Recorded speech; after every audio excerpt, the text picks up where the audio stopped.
April 5th, 1915. Jack Johnson was a 37-year-old heavyweight champion. Promoter Jack Curley convinced him to fight Jess Willard. Johnson had never even heard of this giant of a man. This farmer from Kansas was 6 foot 6 inches tall and weighed 260 pounds. Curley assured Jack that Willard posed no threat to the crown. The site was Havana, Cuba. Federal authorities threatened to take the champion into custody if he set foot in the U.S. Curley promised Jack there would be no interference from American marshals.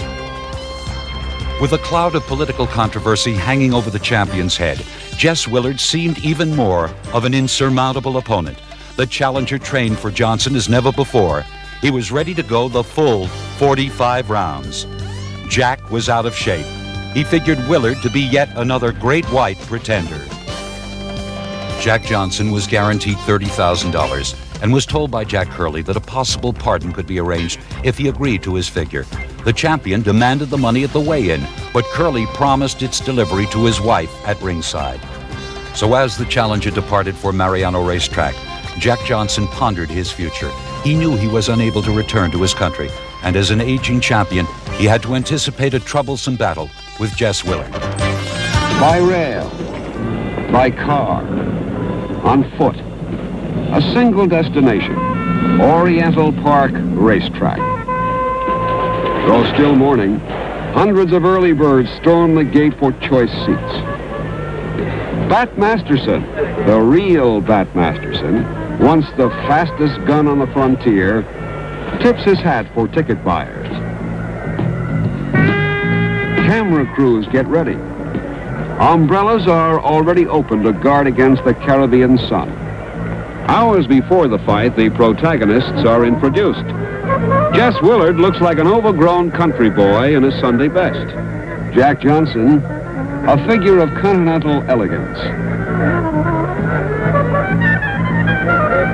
The governor of Havana is given a place of honor in the shaded grandstand. 2 hours later, a roar goes up as the champion makes his way to the ring. Temperature 103 and rising. At 37, Jack Johnson still clings to his superstition of being the first to enter the ring. Johnson is shown where his wife is seated. The moment of truth approaches.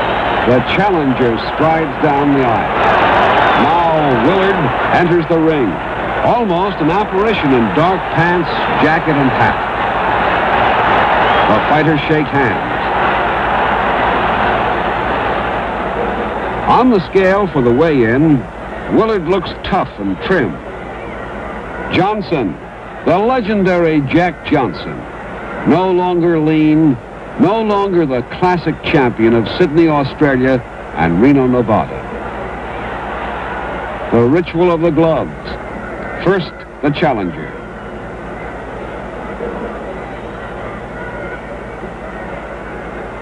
And then the champion puts on his gloves.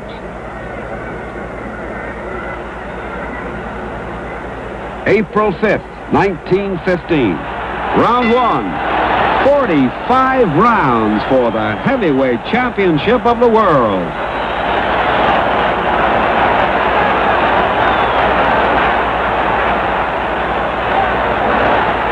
Johnson is calm. He's been to the post before. He sees an opening and goes to his man. Willard ties him up and pushes off. Willard concentrates. This is the man who sent Jeffries into oblivion.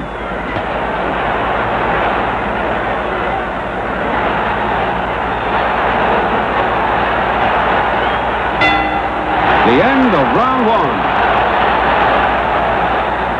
It is hot and getting hotter. High overhead, the Cuban sun glares relentlessly. By round 10, it becomes a bitter struggle. Each man trying to establish superiority. Willard advances cautiously.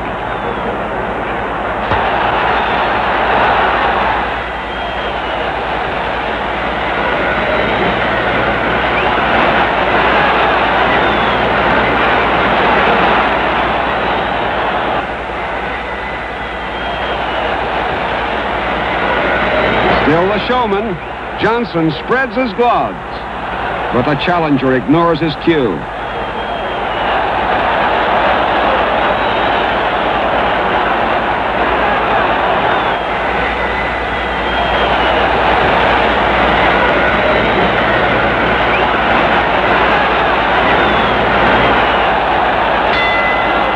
Willard is respectful. Johnson is a man like no other man. Round 26. The sun is insidious. Jess Willard has the will to win. Though muscles signal their discontent, Johnson finds the stamina to launch an attack. Leaning, pushing, shoving, holding on.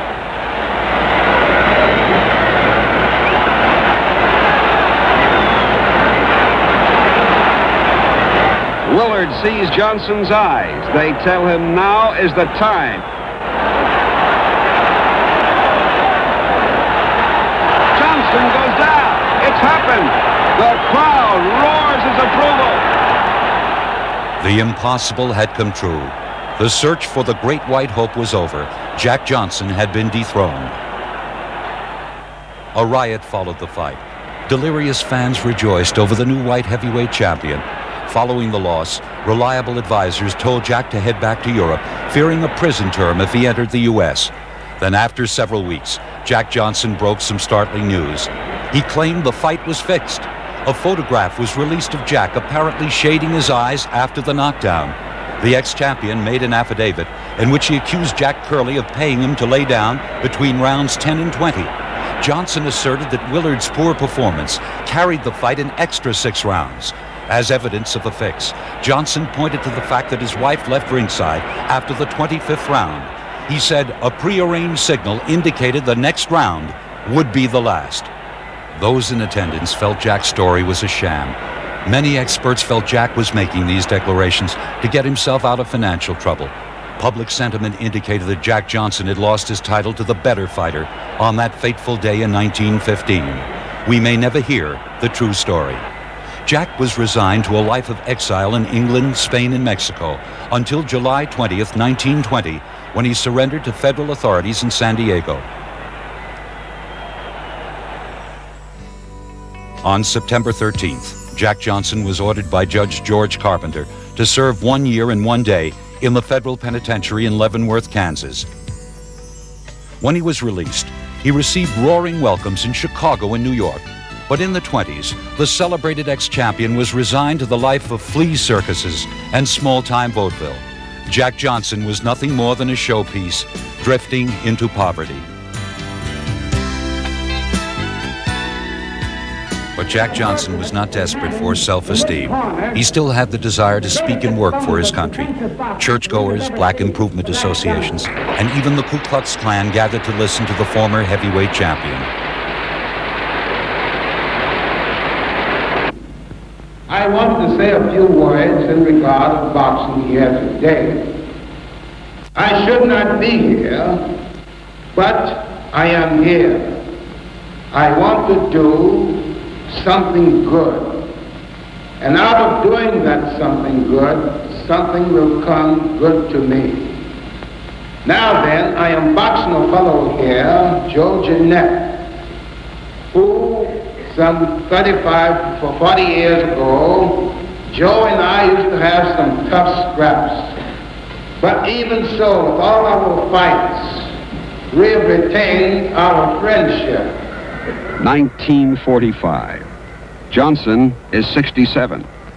Jeanette, 71. A war bond rally is held in New York. Jack Johnson, now recognized as the greatest heavyweight champion of all time.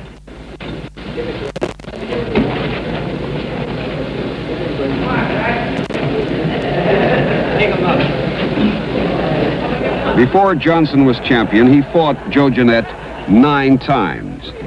Now a nostalgic reunion. Jeanette never got a chance at the title. Jack Johnson raised funds for a country which was his again. When Jack spoke, he would touch on religion, squareness, courage, and successful living. Clearly, he was not bitter over a less than glittering past. Jack did not want to judge his own past actions or those who found fault with his controversial lifestyle. He was merely trying to convey a sense of hope and understanding to those Americans living in a new era. But even though Jack's thoughts and actions seemed to mellow in his later years, he still had one severe shortcoming. The ex-champion had built up an inner anger and arrogance over the years, which he displayed whenever behind the wheel of a car. On June 10th, 1946, Jack Johnson crossed the border of North Carolina en route to the Joe Louis-Billy Conn fight in New York.